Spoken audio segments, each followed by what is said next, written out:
En attendant de trouver des partenaires stratégiques dans le cadre de l'ouverture du capital de la Sodecoton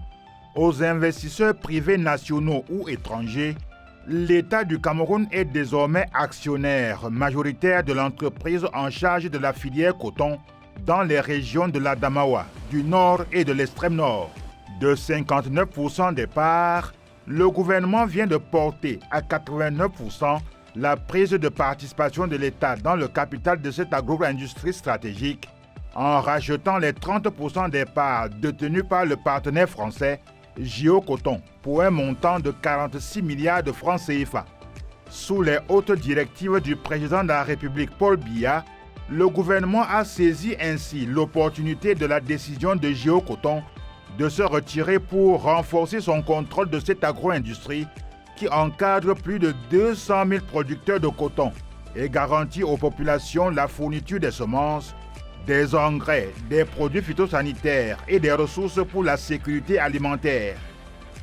Financé à hauteur de 40 milliards de francs CFA, le plan d'investissement de l'État en cours d'exécution en faveur de la Société de développement du coton traduit la ferme volonté du gouvernement d'œuvrer sur la période 2024-2030 à l'augmentation de la production, la transformation locale, la modernisation du réseau des routes et autres pistes rurales et la valorisation des coproduits.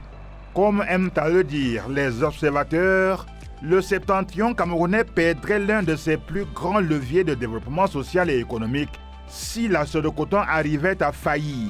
Conscient de cet état de choses, le gouvernement ne pouvait nullement laisser en ballottage défavorable ce fleuron que le président Paul Biya prend comme une précieuse source de revenus substantiels pour ses compatriotes du septentrion et de contributions significatives à la production nationale des richesses. En effet, rien ne se perd dans le coton. À l'usine, la fibre séparée de la graine constitue le 4e produit d'exportation du Cameroun, après le pétrole brut, le gaz naturel liquéfié et les fèves de cacao. La graine qui en résulte est triturée dans les huileries de la Sodecoton pour donner de l'huile végétale et les tourteaux pour l'élevage. En 2025, la Sodecoton, selon la BEAC, pourrait conclure sa saison sur une production totale de 350 000 tonnes de coton-graine, une rare performance qui témoigne de la vitalité de l'entreprise et la justesse du plan stratégique de développement du gouvernement pour sortir la Sodecoton des zones de turbulence à partir de 2017. Normal donc que l'État prenne l'option de protéger l'embellie retrouvée dès 2022 et assure de ce fait le septentrion que l'émergence du Cameroun à l'horizon 2035 se fera avec la Sodecoton.